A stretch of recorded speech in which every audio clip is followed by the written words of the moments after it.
नमस्कार, स्वागत आहे तुमचं माझ्या मिनी ब्लॉगमध्ये। सकाळ झाली आणि फ्रेश झालं की सगळ्यांना आठवण येते ती चहाची।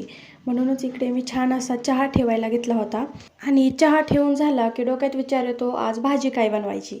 तर मग म्हटलं आधी छानपैकी चहा पिऊन घेऊयात। मस्त असा ब्लॅक टीच बनवला होता मी आणि असा कडक उकळलेला चहा पिला की सकाळ कशी छान वाटते। आणि मग म्हटलं जास्त विचार न करता इकडे घेतले होते कांदे आणि टोमॅटो चिरायला, कारण मी विचार केलता आता अंड्याची भुर्जीच बनवूया। म्हणून कांदे टोमॅटो चिरून घेतले आणि छान अंडी सगळी फोडून घेतली एका डब्यामध्ये आणि पटकन अंडा भुर्जी बनवायला घेतली। कारण आता उन्हाळा चालू झाला आहे तेव्हापासून जर कामाला सकाळचा उशीर झाला तर नंतर इतका कंटाळा येतो की ते कामच करू वाटत नाही। अंडा भुर्जी वगैरे बनवून झाल्यावरती पटकन म्हटलं बाजरीच्या भाकरी बनवून घ्याव्यात। बाजरीच्या भाकरी वगैरे बनवून घेतल्या। आज आम्ही बनवणार होतो तांदूळाच्या चकल्या। आमच्या इकडे तांदूळाच्या चकल्याच म्हणतात, तुमच्या इकडे काय म्हणतात। पटपट भाकरी वगैरे बनवून घेतल्या आणि भाकरी बनवल्यावर गेले होते तांदूळाच्या चकल्या बनवायला।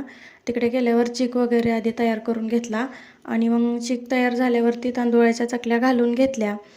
तांदूळाच्या चकल्या घालून झाल्यावरती छान असं जेवण केलं। तुम्हाला आजचा ब्लॉग कसा वाटला नक्की सांगा कमेंट करून आणि सबस्क्राईब करायला विसरू नका। थँक्यू।